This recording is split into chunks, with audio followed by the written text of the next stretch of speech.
Now, Imam Bukhari, let's look at his early education. We see that by the time that Imam Bukhari was 10 years old, he had memorized the Quran, mastered the Arabic language, and he had already begun memorizing hadith. Memorizing hadith.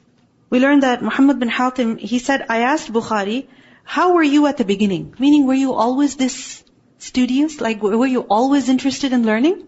Were you always interested in studying hadith? Like, when did this start? How were you as a child? So Imam Bukhari said that I was inspired the love and the eagerness of memorizing hadith when I was still in the maktab, meaning when I was still in the school. So I started memorizing hadith when I was still in the maktab. He said, how old were you then? And he said, 10 or less. He's not even 10 years old and he's already memorizing. What is he memorizing? Hadith. And we learned that by the age 16, Imam Bukhari had memorized at least 70,000 narrations. I'm sure we haven't even read 70,000 narrations in our lives. Imam Bukhari had memorized 70,000 narrations. And he hadn't just memorized those narrations, he knew the details of the narrators also. So you know when you did your homework and you read the hadith text, there was at least 2-3 lines of haddathana so and so, right? The names of the people. So Imam Bukhari knew the details of those people also. Who they were, where they were from. So you know how we did this analysis of Imam Bukhari's name? His lineage, his, which city he was from. He knew these details and more about every single narrator. Our children know details about who? About who typically? Even the Prophet ﷺ's lineage is something that we don't know. We know that yes, he was from the Quraysh tribe, but that's all. We know maybe the name of his father and grandfather and uncle and that's it. But what about the rest of the story? We don't know much about it. But we do know details of who? Basketball players, right? Honestly, I cannot understand. What does it matter if they were in that team last year and now they've been drafted into another one and now they're making a contract with someone else? I mean, fine. But how can you remember all that history? And you know how they show sometimes that, or when they're talking on TV, all the major facts are mentioned. These many goals, these many games, these many this. All the major facts are mentioned. People know them. Why? It's a matter of interest. Isn't it? It's a matter of interest. And those who take interest in this, they don't have to sit and memorize. Oh, this person, he's from that city. He's actually from that country, but he plays for this team and he used to play for that team before. And he may go into that team. And if he goes into that team, that'll be awesome. Right? They don't sit and memorize all these details. It comes to them how? Naturally. Doesn't it? Very naturally. Imam Bukhari knew the details of the narrators of the hadith. And how old is he at this time? 16. And he knew so much that when he would go to a gathering of hadith, when a major hadith scholar is sitting and he's teaching hadith, Imam Bukhari would walk in and he'd sit down, and that muhaddith, that great scholar, would become a little nervous. That he's here. He's going to know my mistakes. Right? Or he's going to correct me. In fact, we learn that Imam Bukhari was only 11 years old when he was sitting in a gathering of hadith, where a teacher was teaching hadith to his students. So as he was narrating, and by the way, that teacher did not have a physical copy in front of him. He's teaching from what? From his memory. Because at that time it was an insult that a person has to keep a book in front of them. Okay? So they would rely only on their memory. So this great scholar is teaching, and he made a mistake. And Imam Bukhari, as an 11-year-old child, pointed that out. And that scholar, he was like, what are you talking about? Child. Right? What do you know? Imam Bukhari insisted that no, this is not like this, it is like that. He insisted. So that muhaddith, to prove Imam Bukhari wrong, he said, okay, I'll just get my manuscript. And he went and got it, And lo and behold, Imam Bukhari was right. Imam Bukhari was right. And how old is he? 11 years old at this time. And we see that he mastered the science of knowing the hadith narrators. He knew their details so well that at the age of 18, he compiled his first book. And this book was about the hadith narrators. It's actually there today also, 9 volumes. 9 thick volumes without English translation. Okay? 9 thick volumes. And it's known as Ilm al-Rijal. The science of al-Rijal, the men meaning the people who narrated hadith. So all their biographies, their names, their teachers, their travels, dates, all such details were documented. And Imam Bukhari put this together when he was how old? 18. Honestly, when you learn about these scholars, like you feel like such a loser. What do I know? What have I done? Nothing. So by 18, he wrote his first book. Just a few stories I'd like to share with you about how people would become nervous around Imam Bukhari. We learned that Abu Ja'far said, I was with Muhammad bin Salam. Muhammad bin Salam was a great hadith scholar.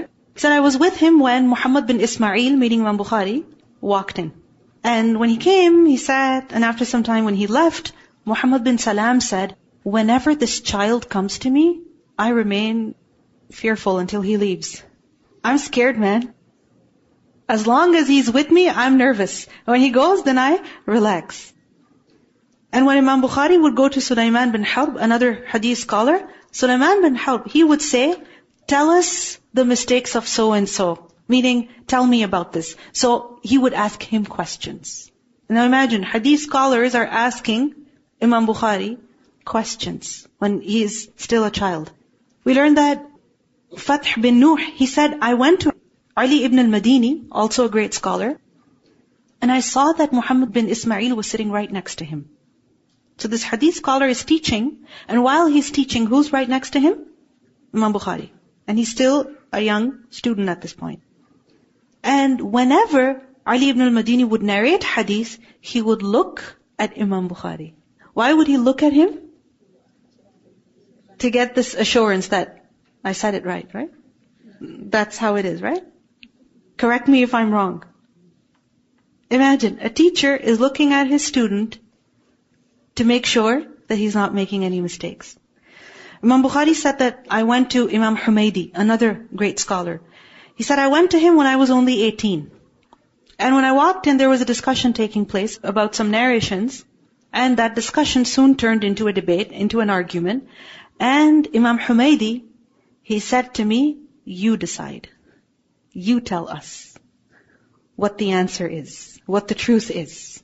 So when there was a discussion, a dispute, they referred to who? Imam Bukhari, who was still a student at this time. Imam Bukhari traveled a great deal. I will show you the map of how he traveled. I mentioned to you earlier that he was only 16 when he went for Hajj, and after that, he never returned home. We learned that he spent a decade in Hijaz. What is Hijaz? Basically Saudi Arabia. Okay? That area, around that area. Okay? So he spent at least a decade in Hijaz, which means that he didn't just stay in Makkah, he didn't just stay in Medina, but he was constantly on the go, going from one scholar to the other, to the other, to the other. A decade he was there. He went to Baghdad. Where is Baghdad? Iraq. He went to Baghdad at least 8 times. He didn't sit on the plane and go to Baghdad. Okay? He traveled for weeks in order to reach Baghdad. And in his life, he went at least 8 times. And in Baghdad, you know who used to live at that time? Imam Ahmad ibn Hanbal. Have you heard of the name Imam Ahmad? Musnad Ahmad? It's a major hadith book, hadith collection. So Imam Ahmad bin Hanbal, he was in Baghdad at the time. Now, Imam Ahmad, he was in his 60s or 70s. So he was old. And Imam Bukhari at this time was in his 20s. So see the age gap? Right? And Imam Bukhari, every time he'd go there, he would spend his time with Imam Ahmad. And I mentioned to you earlier, Imam Ahmad would tell him, he would try to convince him to stay in Baghdad. But Imam Ahmad, he said about Imam Bukhari, that I have never seen anyone from the province of Khurasan, someone like Muhammad bin Ismail. I've never seen anyone like Muhammad bin Ismail. He's unique. He's amazing. He's so different. And we see Imam Bukhari, he traveled to various cities and he studied in all the cities of Khurasan and Iraq. So Khurasan, all the major cities over there. Iraq, all the major cities over there. He studied in all those major cities. He didn't say, okay, I'm going to Medina, so why bother going to Makkah? Right? It's like if a person goes to one university, they say, why should I bother going to another one? No. He went from one to the other to the other. He went to Sham, Misr, which is Egypt, Baghdad, many times. You see, 3 major cities of Iraq, Basra, Kufa, Baghdad, Egypt and Syria. And I'm going to show you on the map how far apart these places are. Imam Bukhari said, I visited Sham and Egypt and the Arabian Peninsula twice. And I visited Basra 4 times. So he's describing his travels in his own words. Now, you look at this map. Where is Bukhara? All the way there. Right? And look at where Baghdad is. Look at where Basra is. And look at where Asham is. Look at where Damascus is. Look at where Egypt is. And look at where Makkah is, Medina is. This is how much he traveled. And not just once, many times, over and over, visited these places again and again in order to learn hadith. This is how Imam Bukhari had more than 1,000 teachers. 1,000 teachers. And at this point, Imam Bukhari is still very young, by the way. Imagine if at 18 he's compiling a book. What does that mean? He's traveled a great deal and he has learned a great deal. He has studied a great deal. How did he learn so much? How? What were his study habits? He was very focused. He did not really socialize much. He would isolate himself so that he could learn and study and memorize. And for many years, he did Hajj every year. He did not compromise on his worship.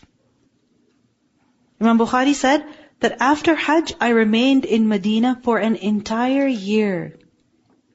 And I separated myself from people.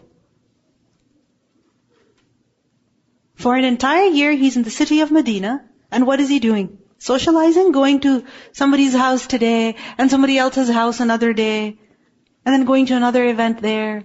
Is that how he spent his time? No. He isolated himself. He did not socialize much.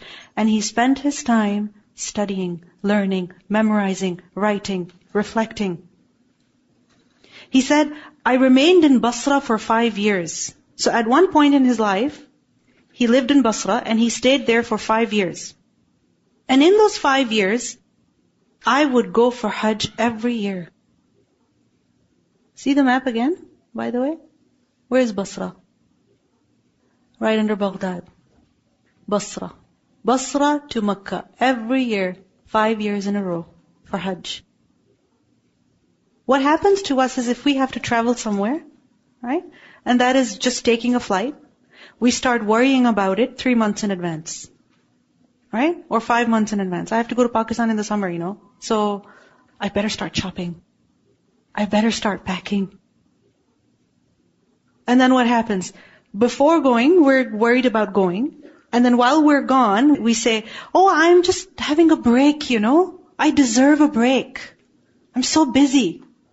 And then when we come back, we say, I'm so tired from the trip, I deserve to rest. And there goes the whole year. Imam Bukhari is traveling constantly. And what is he doing as he's traveling? He's learning, he's teaching, he's writing. Never taking a break. As-sa'ihun, those who travel. When he traveled, he learned from every great teacher that he could find. Imam Bukhari said, I wrote down from more than 1,000 teachers. I took notes from who? More than 1,000 teachers. But what do we do typically? Limit ourselves to one teacher. I only like to hear lectures by this one person. I don't enjoy other speakers, It's like, really? Was it something that you were supposed to enjoy only? Learning is for what? You learn from whoever that can offer you knowledge. Whether, they sound boring or they sound very funny. If they have some khair to offer, let's take it.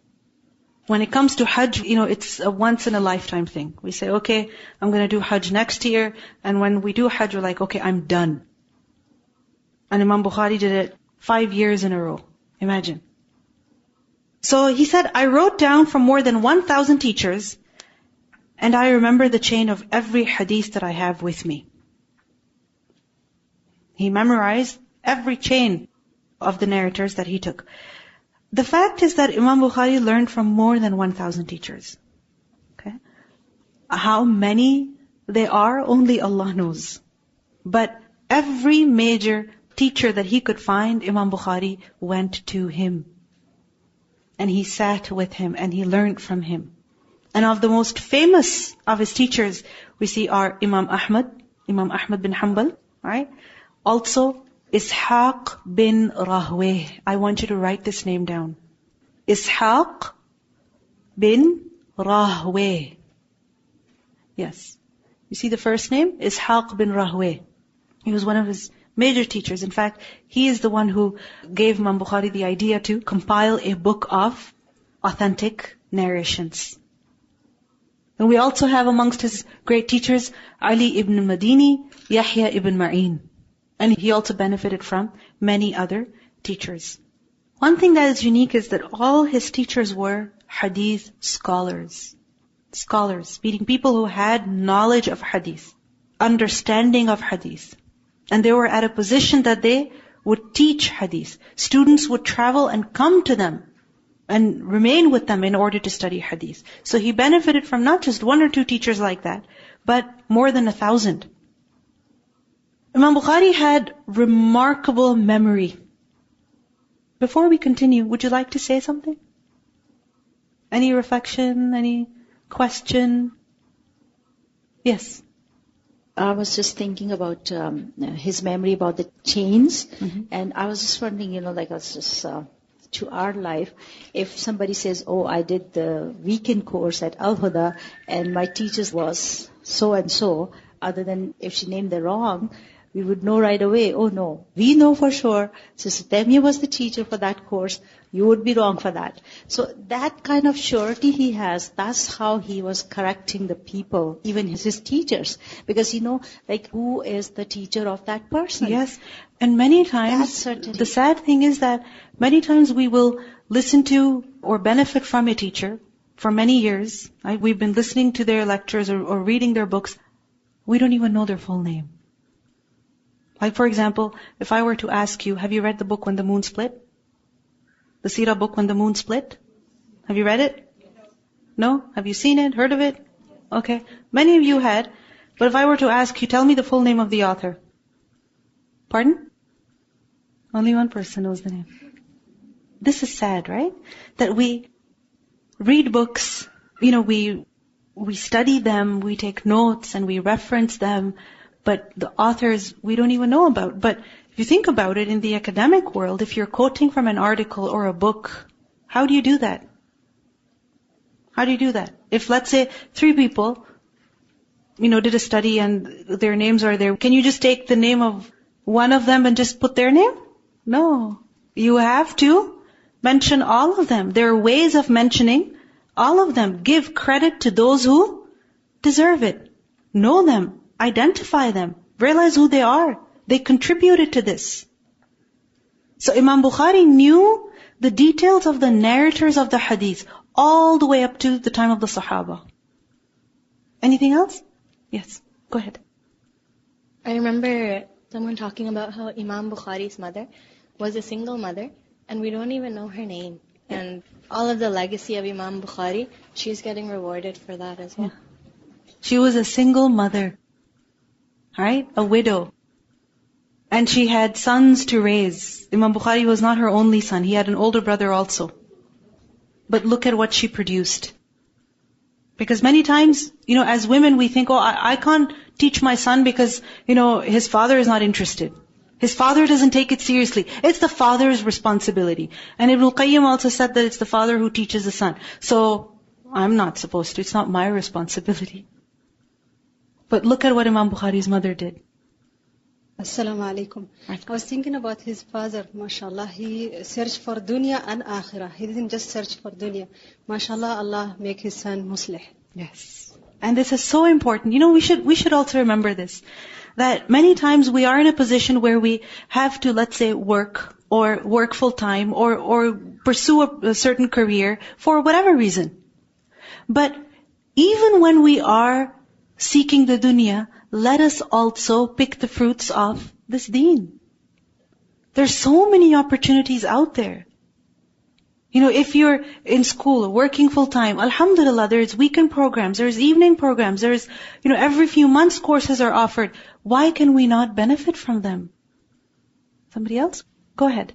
I wanted to say that as Imam Bukhari's mother, she sacrificed a lot. Leaving her son at the age of 16 years old in Mecca and never seeing him again is a, great sacrifice. And, we want our children to learn the deen. We want them to be educated, but at the same time, we should sacrifice for that too. We should make sacrifices. Yes. Because it must have been hard on Imam Bukhari, but would have been harder for the mother. Because she raised her son alone, right? She cried for him in the night so that he could get his vision back. Now that he's 16, he's going to be living away from her. Imagine how difficult that must be for the mother. But she also made that sacrifice. We talk about this a lot. We need scholars, we need this, we need that. But they're not just going to pop out from nowhere. They need the support of the community. Yes. Who else? Go ahead.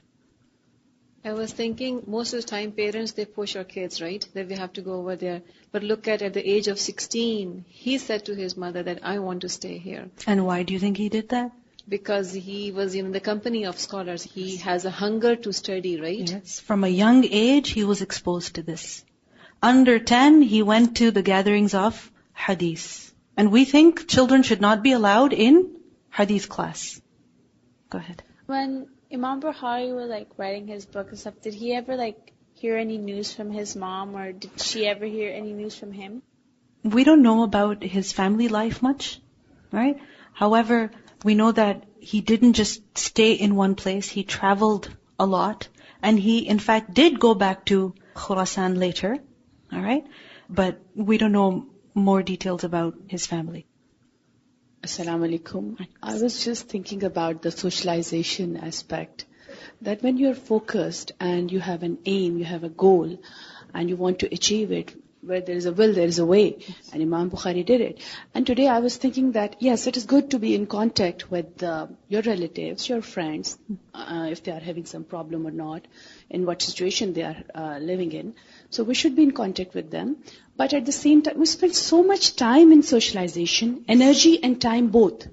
And even for smaller things, like I even experience myself that I want to recite Quran or I want to listen my lecture, and then I think, okay, let's check my message, let's check my WhatsApp. And in that way we spend, 10, 15 or minutes or half an hour in that activity.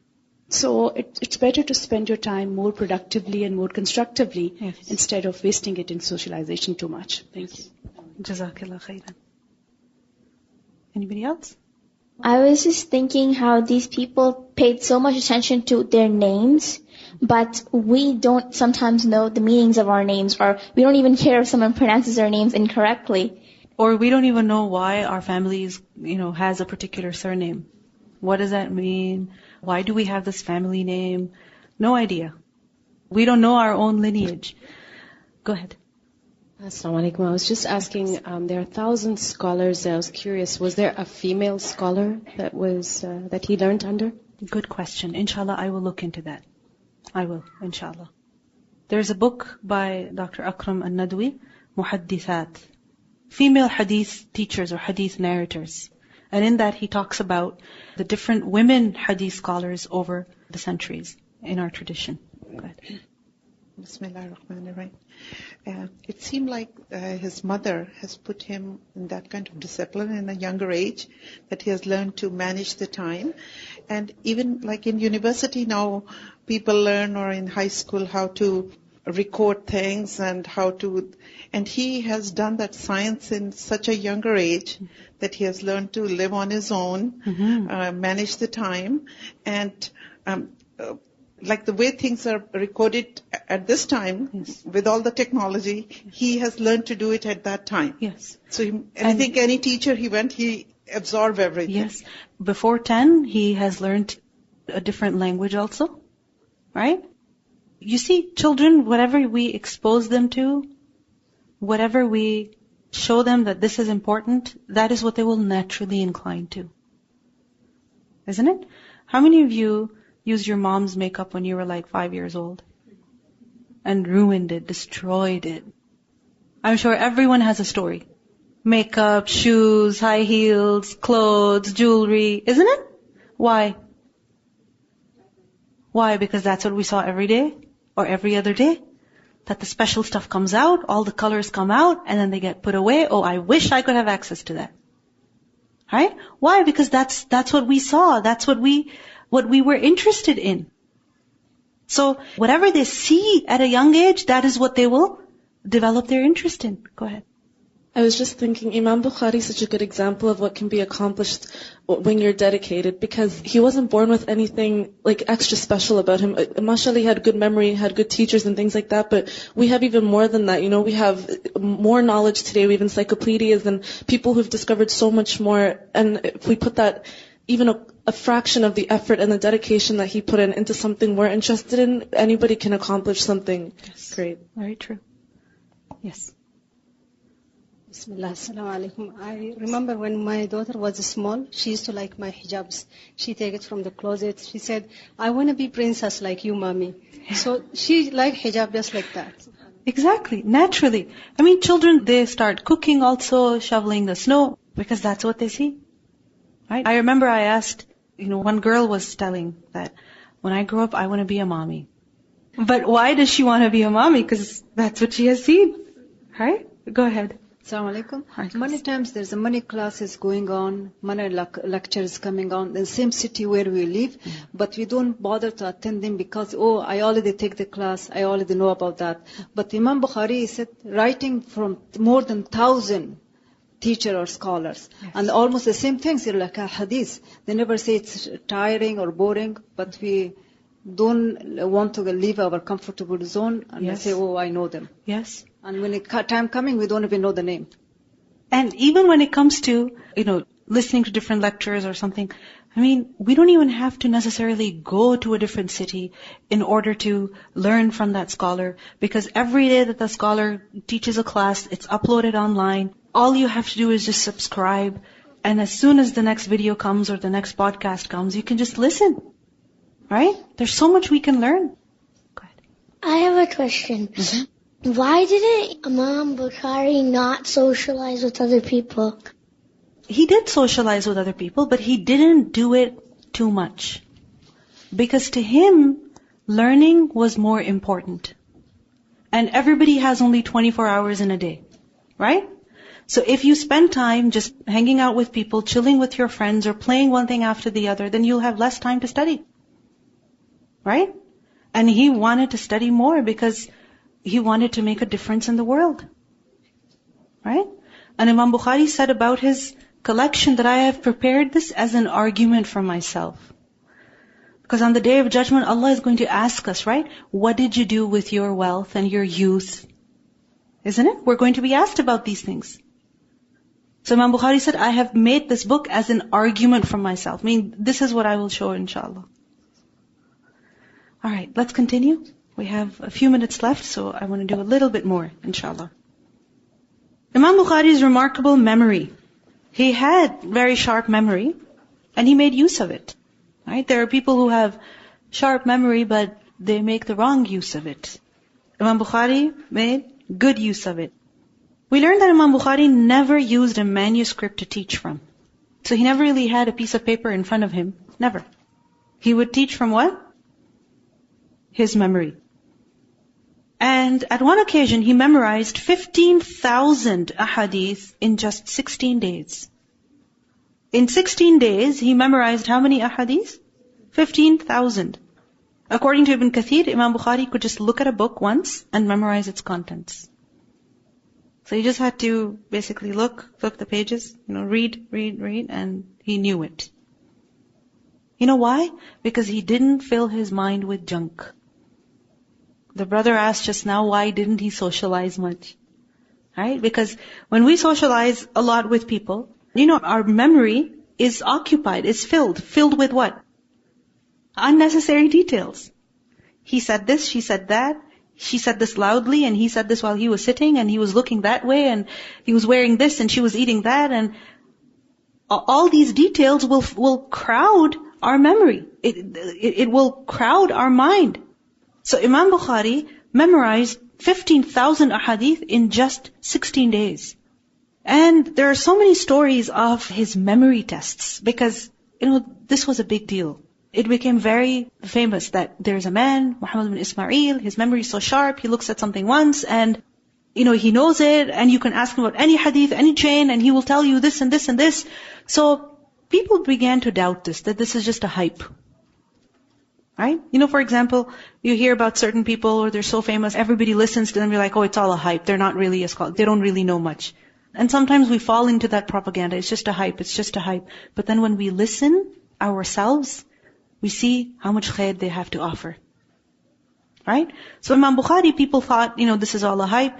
So there's a story that once he visited Baghdad, and he was in his 30s at that time. Not very old, just in his 30s. And what happened is that the scholars of Baghdad, they thought, okay, let's put him to test. Let's see if he really knows, or is it all just hype. Okay? So what happened, that many great scholars, they got together in the grand masjid of the city of Baghdad. And what happened, each of them, there were 10 of them, so each hadith scholar narrated 10 ahadith. Okay? So, scholar number 1, Imam Bukhari is sitting over there, right? He narrates one hadith. He asks Imam Bukhari, have you heard of this hadith? Imam Bukhari says, no. He narrates the second hadith. Have you heard of this hadith? Imam Bukhari says, no. And remember, this is a grand masjid. Imagine how many people are there. And so the first scholar narrated 10 ahadith, and Imam Bukhari said to each and every hadith, no, I haven't heard any of them. So now people are thinking he is ignorant, he doesn't know anything. But what was going on was that they were mixing up the chains with the texts. Remember chain of narration? Right? So-and-so heard from so-and-so who took hadith from so-and-so who took hadith from so-and-so. So they took the chain of one narration and they connected it with a different text. So basically they jumbled it up. Now if Imam Bukhari said, yes, I've heard of it, it was not actually a hadith. It was not actually a correct narration.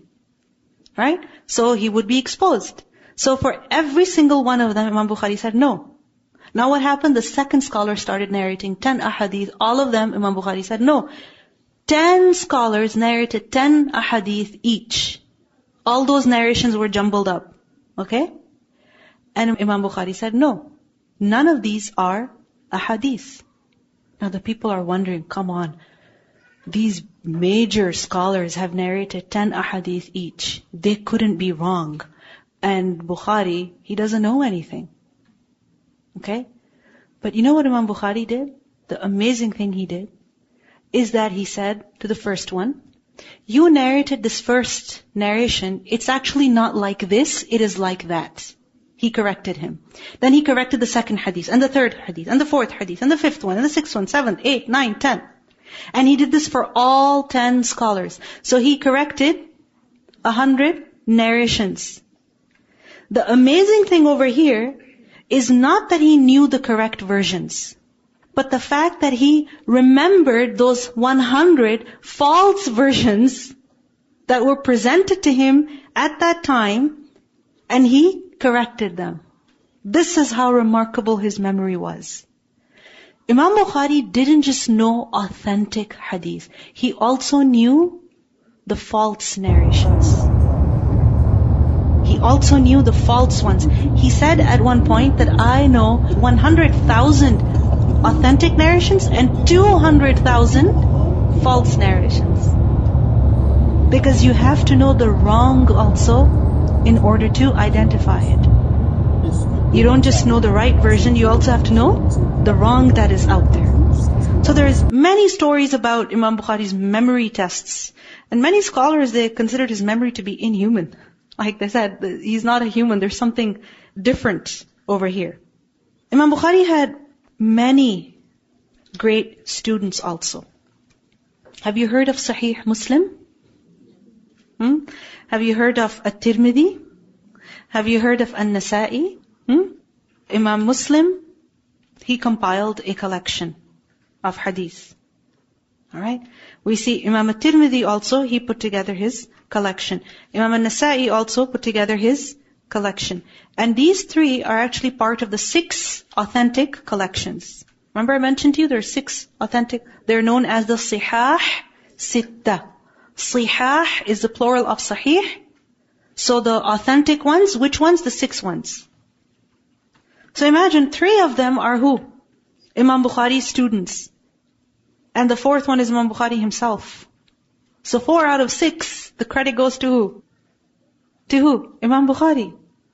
And we learned that in his lifetime, Imam Bukhari taught his own book to at least 90,000 students. So once he compiled his book, he started traveling in order to seek more, but others would come to him, so he started teaching hadith. And he taught his book to how many students? 90,000 at least. It is said that 20,000 people sometimes would come together in order to learn from him. You know, we hear about a conference, 20,000 people were present at that conference. Wow! It's the event of the year. Imam Bukhari's classes were such that 20,000 people would come at a time. And of course, everybody was not able to hear him. They were not able to hear him at the same time. There were no microphones. Right? So, typically at that time what would be done is that the teacher would speak and then, you know like how in a large gathering if people are praying together, the Imam says Allahu Akbar and then there's people behind him who say Allahu Akbar. Right? Or they would have to wait until they would have a turn. Imagine how many people came to him to learn. Then we learned that, also remember that you learn about a scholar by looking at his books and by looking at his students. What books did he write? And who were his students? Imam Bukhari produced the best books and he produced the best students. His students became great scholars. A little bit about Imam Bukhari's character and his qualities. First and foremost, of course, his remarkable memory. We discussed that a little bit. Secondly, we learn about Imam Bukhari, he slept very little in the night. كانوا قليلا من الليل ما يهجعون. We learn Muhammad ibn Abi Hatim al-Warraq said, when I would travel in the company of Imam Bukhari, we would stay under the roof of the same house. Except sometimes, when it was very hot, we would sleep outside. And he said, I would see him get up to 15 times during the same night. So he said, now everybody's sleeping. And he said, I'm not sleeping in the other room or somewhere far away. No, in the same area. And in one night, I would see him wake up 15 times. And what would he do? He would get up, light a lamp, and write down something. And then put the lamp out and then go back to sleep. And then after some time, wake up again, turn on the lamp, write something now, and then go back to sleep. So it's as if when he's sleeping also, he's not really sleeping. He's thinking, reviewing, remembering, contemplating. So much so that he has to get up, turn the light on and write something down. What do we do if we ever wake up in the night because of our worries and our stresses and whatnot? What do we do? What is it that we reach out for? The phone. And what do we do on the phone? What do we read? Seriously. Imam Bukhari would do his work himself. Now imagine, when he's a teacher, he must have been such a great teacher. And students would long to be in his company, and that would mean also traveling with him. And one of the ways in which people would find the company of the scholar is that they would say, I'll come along with you, you need any help, I'll help you. And then, they would learn from their teacher. So, Muhammad ibn Abi Hatim, he was once traveling with Imam Bukhari, and the reason why he accompanied him was so that he could learn from him. Alright? And part of the understanding was that Muhammad ibn Abi Hatim would serve Imam Bukhari. So anyway, Imam Bukhari would get up in the night, perform his wudu, begin his prayers, eat his suhoor if he had to, light his lamp himself, everything he would do himself. So, Muhammad ibn Abi Hatim asked him that, why didn't you wake me up? I'm here to serve you. Why didn't you wake me up? And Imam Bukhari said to him, you're a young man, and I didn't want to disturb your sleep. You're a young man, you need to sleep. So yes, you're here to serve me, but I don't want your sleep to get disturbed. So don't worry about me. I can take care of myself. Look at his humility. Somebody is begging to serve him. Yet he says, I'll do it myself. You're a young man. You need to sleep. Then we learn about his simplicity in food also. Imam Bukhari, at one point he fell ill. And some of the doctors, they came to see him, and they said that, when they checked him, they said, it seems like you don't eat any soup. It seems like you don't eat any soup. And he said, I haven't had any since the past 40 years. I don't eat soup. I don't eat gravy. I don't eat salan. You know salan? Like the gravy. Like when you have the curry, exactly, curry. And curry, it takes time to cook curry. Right? Otherwise it's very watery. Isn't it? So you have to, let it simmer for a long time, and you need spices and different things in order to put a nice curry together. He said, I haven't had curry in 40 years. 40 years, he didn't have it. Why? Because instead of learning how to cook, he learned hadith. Instead of figuring out how to make that soup which mom used to make, he figured out how to compile hadith. And so, he didn't live for himself. He lived for the deen. And this is why today we benefit from the knowledge that he preserved for us. He was simple in his food, very respectful of the masjid. Because the gatherings of hadith, many times they would take place in the masjid. So we learned that at one occasion, Imam Bukhari, he is teaching, and a man sitting nearby, he reached out and he took out a splinter from Imam Bukhari's beard. It happens, where it's dusty, windy, so things get stuck in your hair, grass and things like that, right? And they didn't have pocket mirrors. And even if they did, Imam Bukhari was not the type to carry around a pocket mirror so that he could see how he was looking. Anyway, the man reached out, just removed the splinter or that grass, whatever it was, and just threw it in the masjid. Just threw it right there. It's like, if you see somebody's hijab and there's a hair sticking out, you're like, oh, let me just remove it. Throw it. That's what the man did. Imam Bukhari is teaching, and the person narrating this incident says that I'm looking at Imam Bukhari. Imam Bukhari is constantly looking at the people, teaching, and as soon as he noticed that the people weren't really paying attention to him, he picked up that splinter and hid it in his sleeve. And then, the narrator, he said, I watched him. I wanted to see what he would do. So when Imam Bukhari left the masjid, then he threw that splinter. He got rid of it. He didn't want to dirty the masjid. We all sit in the masjid to study. Please let us pay attention to this also. When we get up, is there anything we're leaving behind? Maybe we sharpened our pencil? Or maybe we used a tissue? Or maybe we had to tear a paper out? Or, something? Maybe something fell out of our bag? Is there something we're leaving behind in the masjid? Because you learn, you retain with adab. If you show respect, then knowledge will stay with you. It will stay with you. And if we don't, then it will depart. Imam Bukhari was very careful when it came to criticizing narrators of hadith. So for example, there were some people who were known for lying or forging or their weak memory. But Imam Bukhari never used harsh words. He's a liar. No. He would never use harsh words. He would say things like, that person is to be avoided. That person's hadith is to be avoided. Simple. Not, he has been accused of lying, he's a kadhab. No big words. Very careful in his speech. He was very careful with respect to other people's honor, so he would never backbite. He would hold himself accountable. He guarded his character, and he made many sacrifices. He was also an excellent archer. He was an excellent archer. And this is something that you don't see in the scholars, even in the past, that they were excellent archers or they had that skill or that skill. Imam Bukhari was an archer. Why would he practice archery? Because the Prophet ﷺ encouraged us. And it is said that he was such an expert that he would never miss a target. Never. And he was also a devout worshipper. Where he learned a lot, he also worshipped a lot. Imam Bukhari wrote many books. A little bit more about Imam Bukhari, which inshallah we will discuss in our next class. Inshallah. Your homework for today.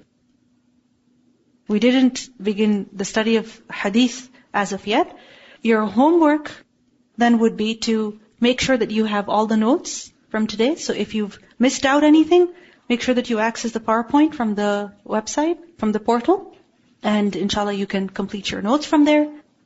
And one more thing. I want you to Google Bukhara. Okay? And I want you to find a map and all the places that I mentioned in our class today. I want you to identify those places. Where exactly are these places? So that you can appreciate his travels. You can appreciate his sacrifice, his striving. Okay? So, complete your notes and also what else? The map, inshallah. سبحانك اللهم وبحمدك أشهد أن لا إله إلا أنت أستغفرك وأتوب إليك السلام عليكم ورحمة الله وبركاته